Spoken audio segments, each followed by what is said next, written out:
A natureza é um campo de batalha. Um grupo de animais armou-se com uma nova e mortal arma química. Pronta para paralisar, matar e até fazer reféns. A natureza inventou uma arma biológica absolutamente perfeita. O que pode resistir ao veneno? Evolução. A história da sobrevivência. Evolução.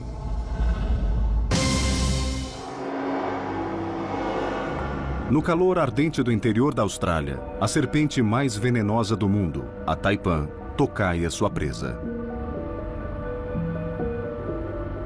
A mordida da taipan é 7 vezes mais tóxica que a da cascavel e tem veneno para matar 60 homens. Ao entrar na toca de um rato, ela está armada e é perigosa. O ataque é rápido.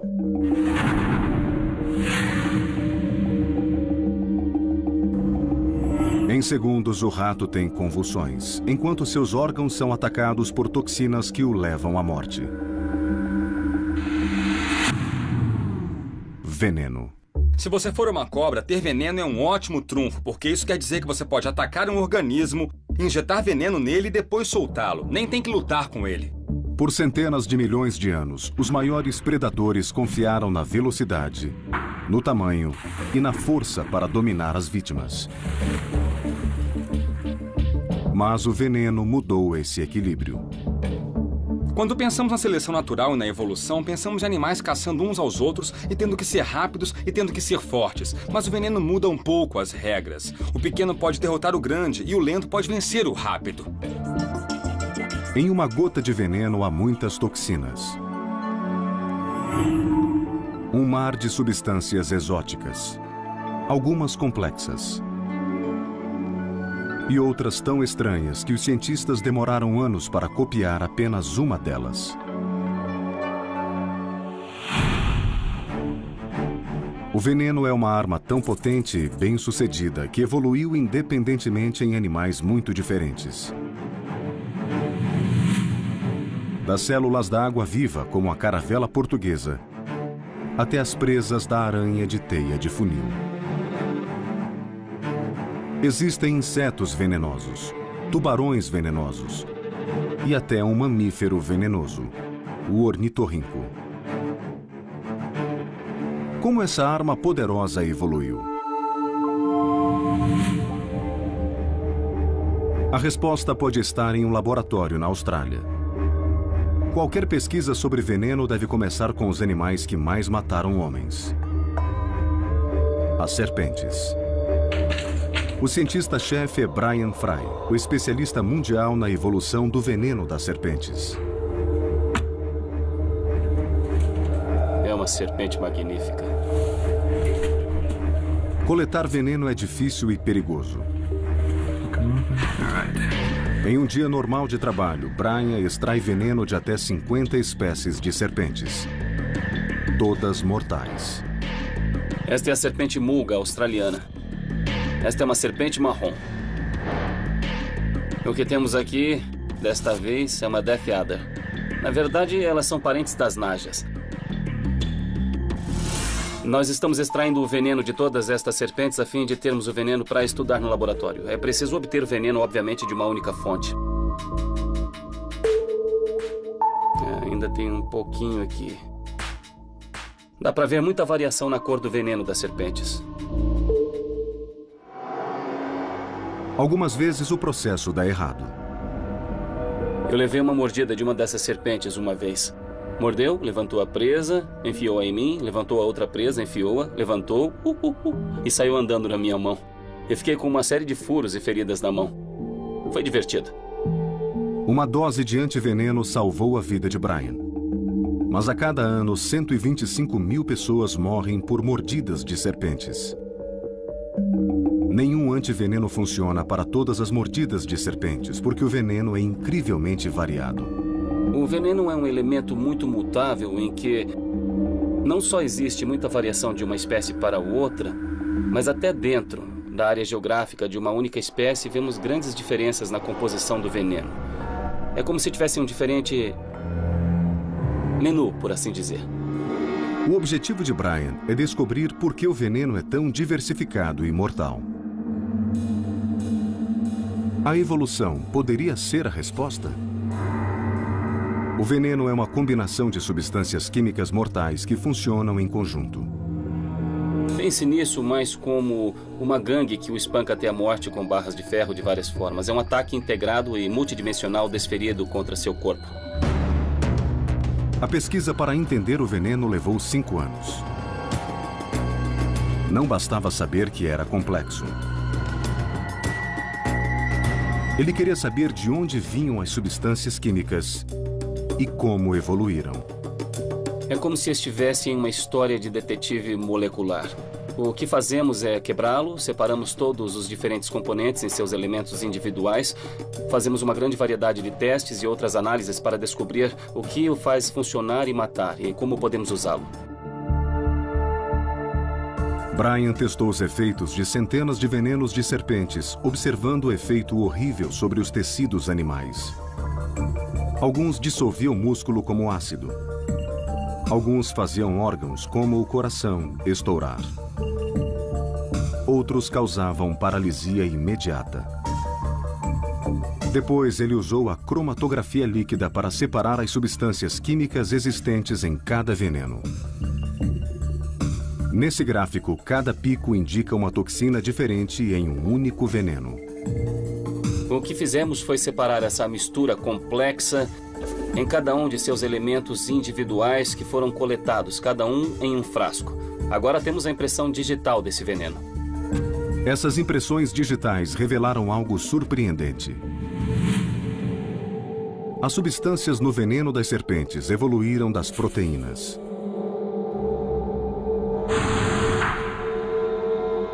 Dos elementos universais usados pelo corpo dos animais para governar as funções corporais mais importantes. Circulação, digestão e até mesmo a química cerebral. O segredo é que as proteínas evoluíram em novas versões mortais. As proteínas do veneno das serpentes não vêm do nada. O principal é que elas são formas mutantes de proteínas naturais do corpo envolvidas em processos fisiológicos muito importantes. As glândulas de veneno de uma serpente são fábricas de armas biológicas. Quando o veneno é injetado na vítima, as proteínas mortais o atacam. Pense nisso como uma bomba inteligente. É construída para funcionar dentro do corpo em que está. E funciona ali porque foi onde a evolução planejou que ela devia estar. E como funciona esse mecanismo com a Taipan, que é a mais venenosa das serpentes?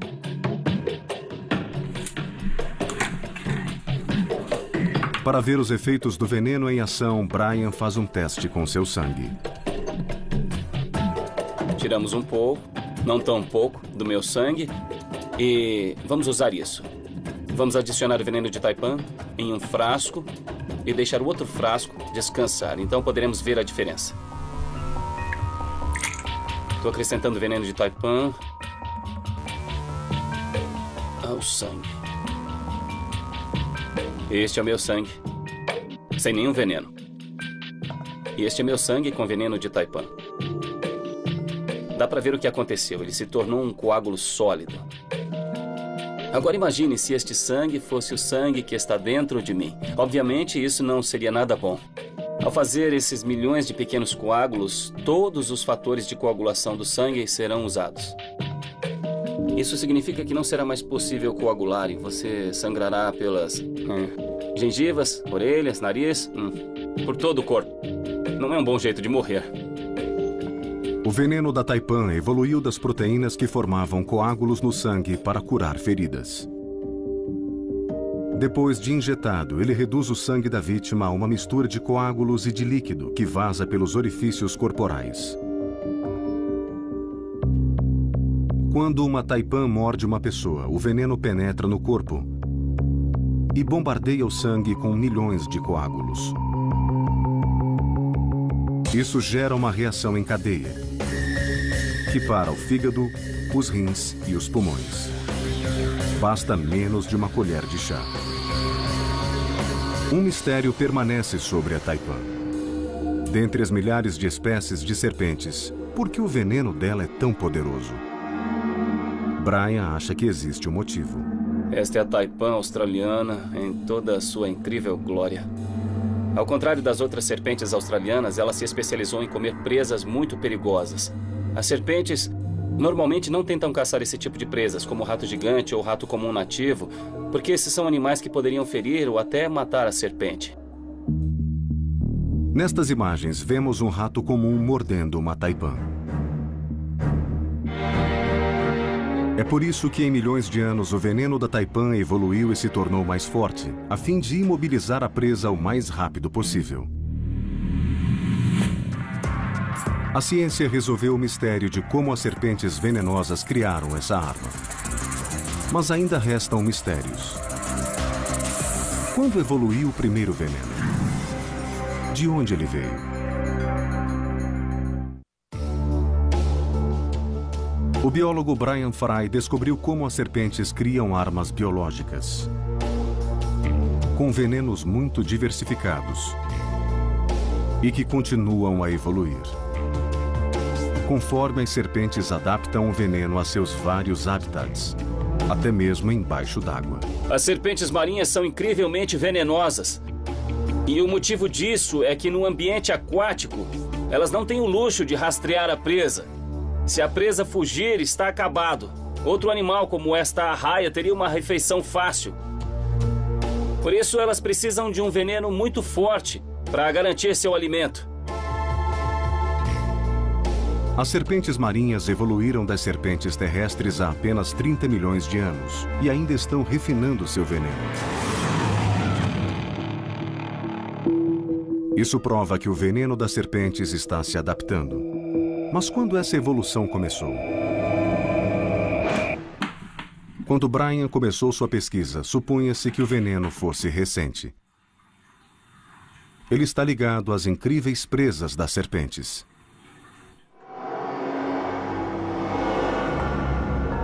As presas são dentes ocos, como agulhas hipodérmicas, por onde o veneno flui sob pressão. É assim que as presas de uma cobra cuspideira podem lançar o veneno até 2,5 metros.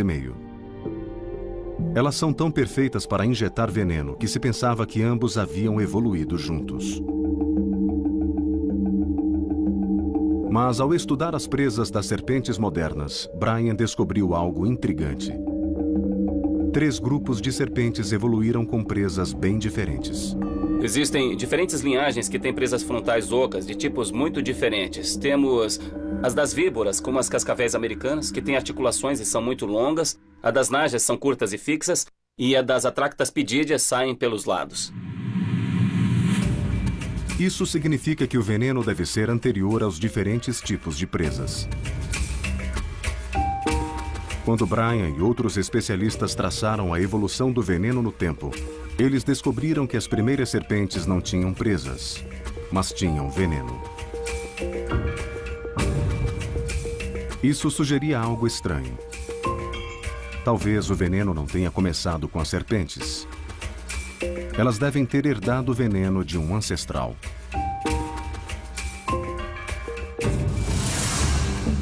As serpentes evoluíram dos lagartos há 100 milhões de anos.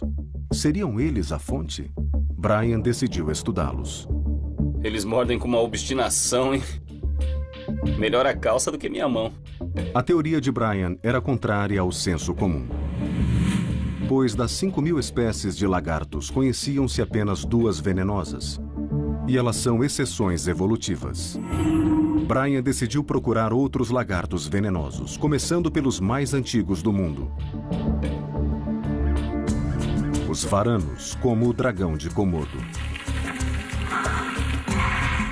O dragão de Komodo é um predador rápido que pode atingir o tamanho de um carro e o peso de um jogador de rugby. As mordidas de seus dentes serrilhados resultam em infecções graves que matam a presa. Os cientistas pensavam que a causa eram as 80 espécies de bactérias que se encontram na saliva deles. Mas essa explicação não convencia Brian. Eu nunca fiquei convencido com a teoria das bactérias tóxicas nos dragões de Komodo, porque, bom, as bactérias não agem desse modo. Elas não causam sangramento rápido, dor muscular e problemas neurológicos em algumas poucas horas, a menos que seja alguma arma biológica ou a cepa Andrômeda. Brian questionava se outro fator, além das bactérias, provocava os efeitos tóxicos. Para descobrir, ele precisava olhar de perto. Ele obteve a imagem computadorizada da cabeça de um dragão de Komodo e descobriu algo que até então passara despercebido. No dragão de Komodo dá para ver uma saliência muito grande em todo o comprimento da mandíbula inferior. E com a imagem de ressonância magnética, que é a mesma tecnologia usada para examinar um cérebro em busca de câncer, dá para ver a saliência aqui. Se olharmos o interior por meio da tecnologia, ao olhar para dentro, dá para ver um conjunto muito complexo, que forma uma glândula de veneno. Brian descobriu uma glândula de veneno similar à das serpentes. Pode haver outros lagartos venenosos? Só havia um modo de descobrir. Para descobrir o que estava acontecendo, terminamos indo a campo e coletando todos os animais que conseguimos. A equipe de Brian coletou amostras de saliva de centenas de espécies de lagartos. Ele isolou as moléculas ativas e as testou com tecidos animais. Os resultados foram surpreendentes. As moléculas afetaram o músculo cardíaco e os pulmões, do mesmo modo que o veneno de algumas serpentes. Não eram bactérias, era uma forma de veneno de ação lenta. A equipe de Brian encontrou elementos de veneno em mais de 1.500 espécies de lagartos. Ele reescreveu o registro evolutivo. Começamos examinando qual era realmente a composição química real dos venenos e descobrimos que existem vários elementos que são compartilhados por lagartos e serpentes. E essa foi a prova final de que eles descendem de um ancestral venenoso comum. Agora pensamos que o veneno das serpentes, sua arma mortal, começou a jornada evolutiva nos primeiros lagartos, milhões de anos antes do surgimento das serpentes. Mas esses não foram os primeiros animais a apresentar veneno. Na natureza, as coisas úteis evoluem mais que uma vez. Isso aconteceu com as mandíbulas, com os olhos e também com o veneno. O veneno apareceu em vários grupos diferentes de animais ao redor do mundo. Apareceu em peixes, em mamíferos, em insetos, de modo independente. E depois de aparecer em um grupo, ele continua porque lhes dá muita vantagem sobre os animais contra quem eles competem. O mistério dos venenos continua. Se é uma vantagem tão grande, por que existe apenas em uma elite? Por que nem todos os animais o têm? Depois das serpentes, os escorpiões são os animais mais mortais do mundo. Eles matam 5.000 pessoas ao ano, injetando veneno com os ferrões localizados na cauda. O veneno ajudou os escorpiões a dominar o duro habitat dos desertos por mais de 300 milhões de anos. Contudo, será que existe uma desvantagem em ter veneno? Zia Nizani decidiu estudar essa questão usando um dos mais tóxicos escorpiões do mundo como sujeitos. A espécie com que trabalha é chamada Parabutus transvalicus, o escorpião butídeo. Um dos maiores escorpiões que existem. Nizani estudou seus hábitos de caça noturna, o habitat desértico preferido e o modo em que usam o veneno. Ele descobriu que o veneno é muito vantajoso para os escorpiões. Mas o que acontece quando o suprimento acaba? Nizani criou um experimento para comparar um escorpião com uma glândula repleta de veneno e outro sem nenhum veneno. Ele usou um pequeno tanque de oxigênio para medir as taxas de atividade e encontrou uma incrível diferença. O escorpião sem veneno usou 50% de energia a mais que o escorpião cheio de veneno. Ao ficar sem veneno, o corpo de um escorpião mostra os mesmos sinais de fadiga extrema que um maratonista depois de uma corrida. Como um atleta que luta para recuperar proteínas e eletrólitos, um escorpião sem veneno dedica sua energia para reabastecer sua arma mais importante. O veneno tem uma desvantagem, não pode ser usado várias vezes. Você tem que usá-lo e depois fazer mais. A cada vez que você usa, tem que produzir mais com o seu corpo, e isso tem um custo energético.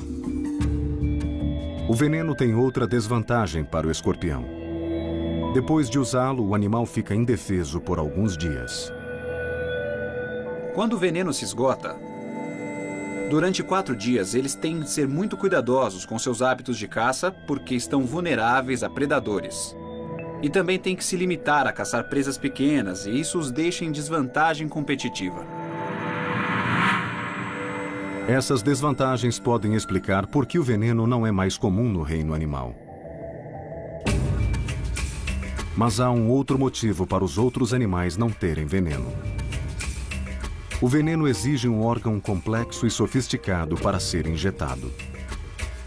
Para poder ter um veneno, você precisa ter também um modo de injetá-lo. E existem muitos modos diferentes em que isso evoluiu. Podem ser as presas de uma aranha, o ferrão de uma raia, os espinhos de um peixe-pedra, o aguilhão do ornitorrinco, etc, etc, etc.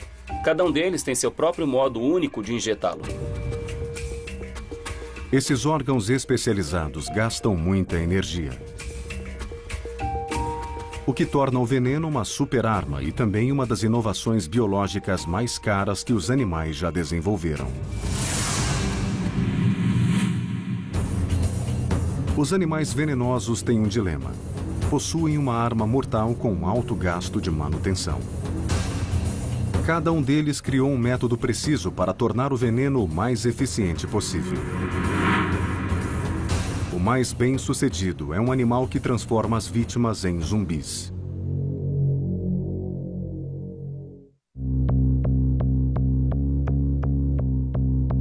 Um grupo de elite de insetos venenosos carrega mais armas químicas que qualquer outro animal.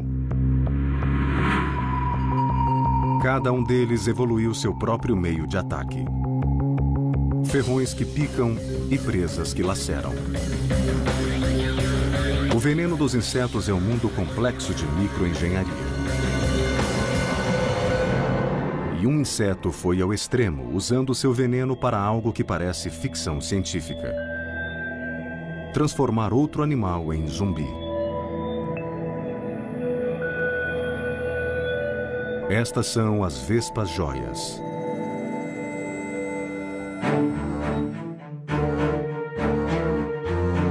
Neste laboratório da Universidade da Califórnia, os pesquisadores querem saber como o arsenal químico das vespas evoluiu para controlar a vítima.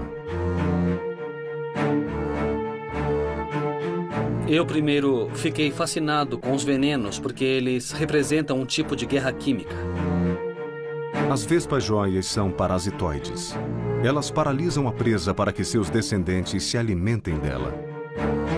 Depois de décadas de pesquisa, os cientistas começam a entender os segredos de seu veneno.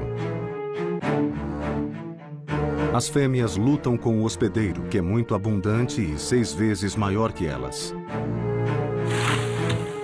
A barata.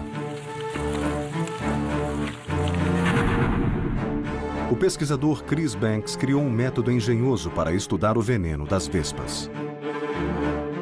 Nós vamos colocar uma vespa e uma barata nesta área aqui e deixar que elas interajam.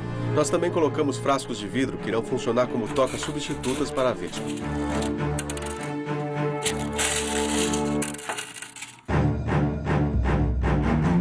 Uma vítima inocente é colocada primeiro no local. A barata não está acostumada a ser ameaçada por animais tão pequenos. O palco está pronto para a batalha e a vespa é solta.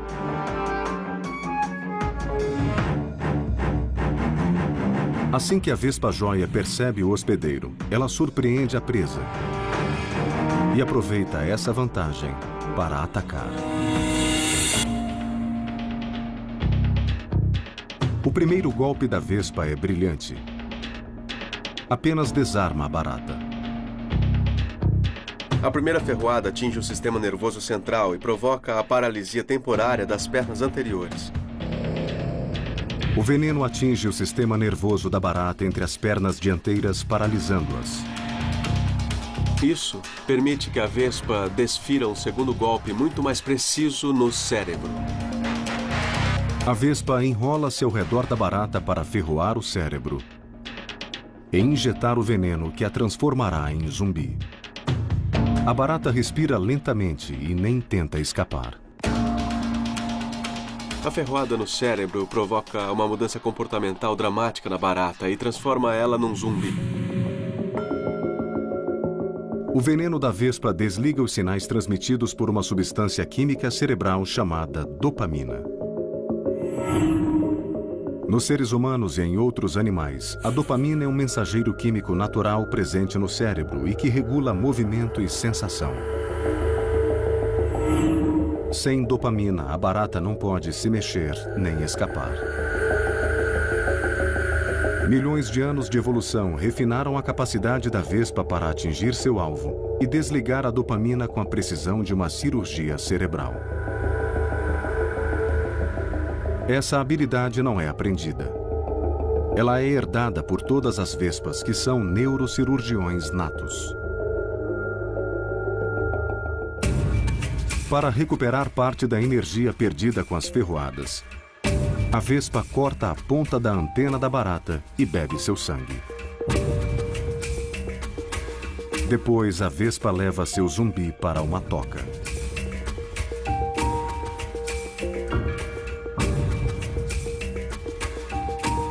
Mas se a vespa é tão hábil com seu veneno, por que não dá um golpe mortal?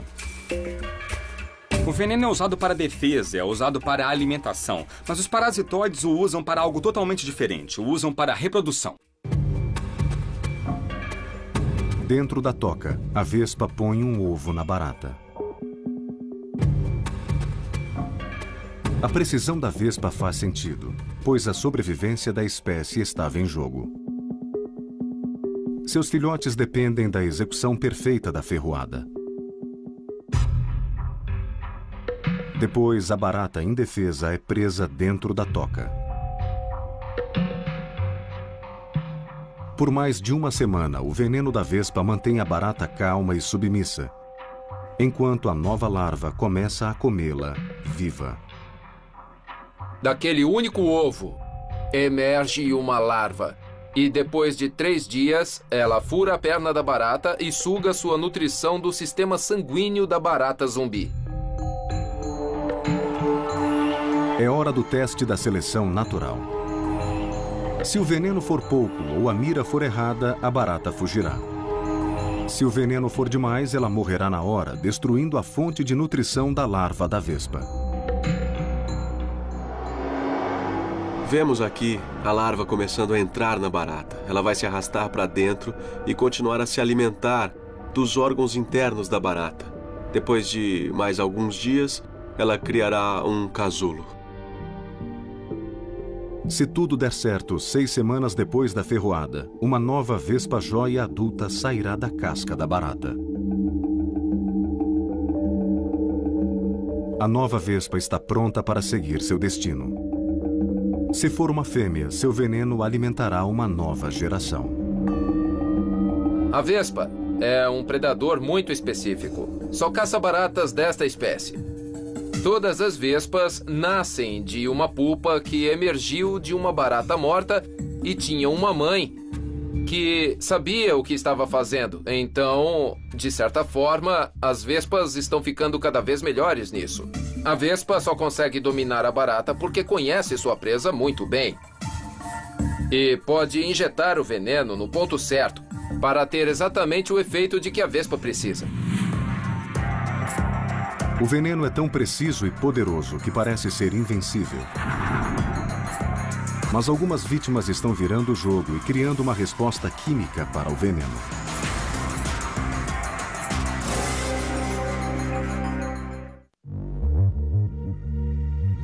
O veneno da cascavel é tão forte que pode matar um homem. Isso seria morte certa para as presas menores.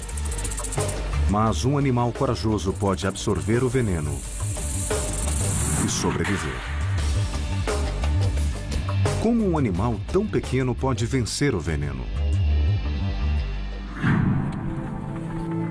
Nas florestas do norte da Califórnia, 2 cientistas, Don Owens e Dick Koss, presenciam esse encontro extraordinário, em que um predador mortal será confrontado. De um lado, o esquilo da Califórnia, e do outro, seu adversário, a cascavel do Pacífico Norte. Aqui, pega este laço. Vamos lá. Vai. Opa! Calma. Tudo bem. Os esquilos são o alvo principal dessas serpentes, e estes são os favoritos. Os filhotes que se encontram nas tocas. Essas serpentes comem muitos filhotes de esquilos. Nós estávamos observando uma pobre mãe com filhotes. Ela fez 2 entradas diferentes para a toca. Mas havia uma cascavel em cada entrada. Ela se esforçava para passar para retirar os filhotes e levá-los para outra toca. Depois de ela transportar vários filhotes, uma terceira cascavel apareceu na nova toca para onde ela estava levando os filhotes. Os esquilos costumam ser assustadiços, mas alguns aprenderam a lutar. Vemos esquilos que são realmente corajosos, atacam uma cascavel, são mordidos e continuam a lutar. Owens e Koss querem aumentar a chance de ver de perto o encontro entre uma cascavel e um esquilo. Eles acharam uma área com tocas de esquilos e colocaram uma cascavel ali. Esta serpente está presa e não pode ir a lugar algum, mas se comporta de uma forma tão natural quanto se pode esperar. E os esquilos vão se sentir seguros e logo começarão a sair destas tocas bem aqui perto. E devemos agir bem depressa. No meio da manhã, os esquilos saíram das tocas para comer, sem perceber que seu predador está por perto. Enquanto isso, os cientistas filmam o encontro. Ok, ele está vindo da direita. Certo, eu vou gravar. Pode enquadrá-lo? E ver a serpente se mexendo um pouco? Tudo bem, peguei, consegui enquadrar. De repente, um esquilo dá o sinal de serpente. Os esquilos ficam em alerta. Mas nenhum foge. Eles mantêm a posição e depois vão na direção da serpente. Quando o esquilo vê uma cascavel, ele a olha fixamente. E depois começa a se aproximar. Normalmente isso inclui pausas com a cauda sinalizando até que chegue muito perto da serpente. Algumas vezes ele estende o corpo para a serpente, começa a examinar, anda ao redor dela e tenta se aproximar pela cauda da serpente para mordê-la. Os cientistas ficaram perplexos quando viram esse comportamento pela primeira vez, pois os esquilos pareciam suicidas. As cascavéis têm veneno para matar um animal 10 vezes maior. Bem, isso foi espetacular, porque é totalmente inesperado que um pequeno roedor fosse tentar enfrentar uma serpente que quer comê-lo. Os cientistas até filmaram o ato mais corajoso de um esquilo. Aguentaram o ataque da cascavel.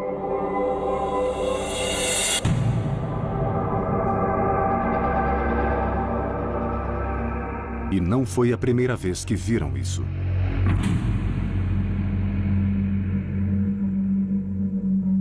Outra interação em que vimos isso foi a de uma mãe enfrentando uma cascavel que estava caçando seus filhotes. Ela chegou perto bastante para ser mordida pela serpente. Ficou claro que doeu, ela retrocedeu, coçou-se vigorosamente e, ainda com dor, ela voltou para continuar a lutar com a serpente. Depois de verem esses roedores absorver um veneno que mataria um homem, eles indagaram por que os esquilos não morriam. Eu fiquei muito tenso, esperando que a mordida fatal fosse dada.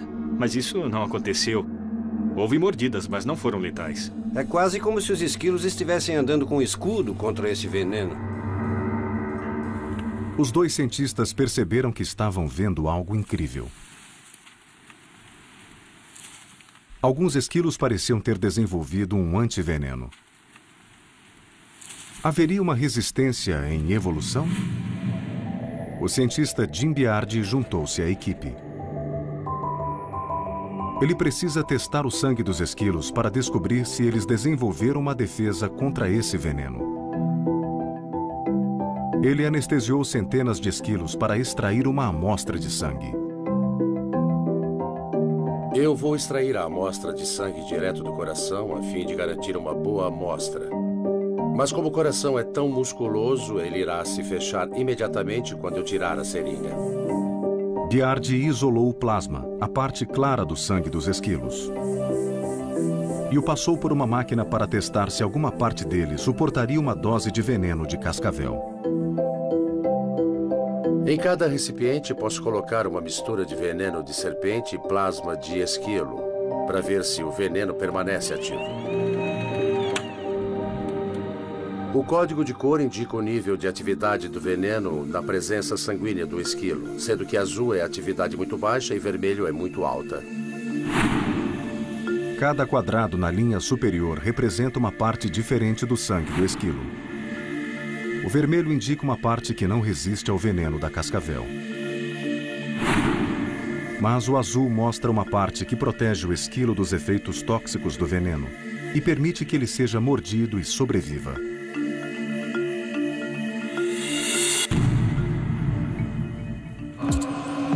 No decorrer de milhões de anos, os esquilos evoluíram resistência ao veneno da cascavel. Isso explica por que podem ser tão audazes. Se os esquilos estão protegidos do veneno, parece inútil que as cascavéis os persigam. Mas há um grupo que ainda é vulnerável: os filhotes. Os esquilos adultos são capazes de suportar uma dose completa do veneno de uma cascavel madura, mas animais jovens não têm um volume de sangue suficiente para neutralizar plenamente o veneno. Os esquilos adultos evoluíram para enfrentar seu predador, mas a guerra não acabou. Há sinais de que o veneno das cascavéis está ficando mais forte. O fato dos esquilos desenvolverem resistência criou uma fonte de seleção natural para que as serpentes evoluam um veneno mais tóxico. E assim nós temos uma corrida em que o veneno fica mais tóxico e os esquilos mais resistentes. No final teremos serpentes incrivelmente tóxicas, muito mais do que normalmente teriam de ser para caçar um roedor. Embora algumas vítimas desenvolvam resistência, existe um veneno que não pode ser superado por nenhum animal. Sob a vigilância do governo americano, cientistas estudam um veneno que é quase uma arma biológica e que é secretado pela criatura mais venenosa do mundo.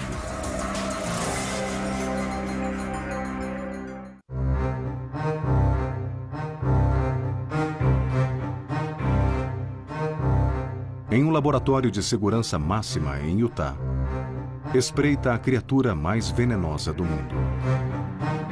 Seu veneno é tão letal que é monitorado pelo governo americano. Considerados como uma ameaça bioterrorista em potencial e, por isso, eles são regulamentados pelo Departamento de Segurança Nacional. Os animais com essa arma biológica são surpreendentes. Não são serpentes exóticas, nem lagartos gigantes. São lesmas. Lesmas assassinas. Uma ferroada pode paralisar um homem em segundos e matar em 4 minutos. Existe uma espécie especialmente perigosa. 70% das pessoas que são ferroadas por essa espécie em particular morrem. Por que uma lesma precisa de um veneno tão tóxico? Quando pensamos em uma lesma, pensamos lento. Quando pensamos em um peixe, pensamos rápido. Então, como uma lesma pode se alimentar de um peixe? A resposta é o veneno. É assim que elas conseguem. Elas têm um incrível mecanismo de injeção de veneno que é quase instantâneo. Para usar o veneno, as lesmas da família dos conídeos tiveram de evoluir. Primeiro, a lesma examina um alvo com um sifão. Quando percebe a presa, estica uma tromba venenosa. Dentro do corpo da lesma, um arpão minúsculo, repleto de veneno, é lançado pela tromba e atinge a presa. Há um choque de excitação e aí vemos o peixe ficar rígido e ser puxado. O medo de que terroristas possam usar o veneno da lesma é um dos motivos do estudo de Oliveira. Ele e sua equipe começam por extrair o veneno mortal da lesma. As amostras são processadas por uma máquina de alta pressão que separa as toxinas. Os resultados são impressionantes. Estávamos tentando purificar os elementos que provavelmente matariam pessoas. Ficou claro que havia mais componentes no veneno do que pensávamos. A maioria dos animais venenosos tem venenos complexos, mas nenhum se compara a essas lesmas. A equipe descobriu que cada espécie de lesma conídea produz centenas de toxinas. Mas não é só isso. Se você pegar o veneno desta lesma e depois pegar o veneno desta outra, cada uma delas tem um veneno muito complexo, talvez com uns 100 componentes, e não há superposição. Cada uma das 700 espécies de lesma conídea produz seu arsenal químico específico. A equipe viu-se com centenas de toxinas venenosas nas mãos, cada uma com uma função desconhecida e potencialmente letal. O único modo de descobrir a função de cada componente era testá-los um a um. Em um estudo controlado, eles injetaram cada toxina em ratos de laboratório e observaram as reações. Um componente os fez dormir. Outro componente fez os ratos se coçarem o dia todo. Havia um componente que fez os ratos correrem em círculos. Nós percebemos que cada um dos componentes era completamente diferente dos outros. Cada componente do veneno da lesma conídea tem um efeito preciso e singular. Para que consigam pegar um peixe, todos os componentes do veneno precisam ter um alvo que possa ser atingido de modo muito eficiente. E este é um cenário evolutivo em que se acaba por ter substâncias altamente específicas que compõem o veneno. Com a pesquisa de Oliveira, os cientistas do mundo todo perceberam que as lesmas conídeas não são assassinas. Elas são farmácias vivas. As mesmas proteínas naturais que as lesmas modificaram para criar toxinas poderiam ser alteradas pela ciência. Desta vez, para ter um efeito preciso na luta contra a dor, a epilepsia e até Alzheimer. Então, o que o veneno tem a ver com os nossos medicamentos? A resposta é que o veneno foi produzido pela seleção natural para ter um efeito muito específico no corpo de um animal. Assim, existem moléculas no veneno e elas interagem com as moléculas dentro do corpo, então alguma coisa acontece. E é exatamente isso que os nossos medicamentos são criados para fazer. Assim, se estiver procurando por um fármaco que irá ter um impacto sobre o corpo de um animal, o veneno é um ótimo começo. As lesmas conídeas têm os genes que mais depressa evoluem no planeta e estão sempre desenvolvendo novas moléculas que podem se transformar em remédios poderosos. Achamos que existem cerca de 100 mil diferentes peptídeos bioquimicamente ativos. Considerando que só conhecemos 2 mil deles, ainda há um imenso potencial para a descoberta de remédios. As lesmas conídeas não são a única fonte. As substâncias extraídas de todos os animais venenosos podem ser usadas como fármacos. A toxina da serpente taipan, que afeta o sangue das vítimas, está sendo pesquisada para impedir hemorragias em cirurgias. Pessoas com alguns tumores cerebrais são tratados com versões radioativas do veneno do escorpião. A incrível variedade dos venenos é o que os torna tão úteis. A maldade absoluta e engenhosa usada para criá-los significa que podemos estudá-los, descobrir como funcionam e depois modificá-los para poder usá-los como remédios. Mas o que acontece é que a natureza já fez todo o trabalho para nós. Só precisamos descobrir o que ela fez.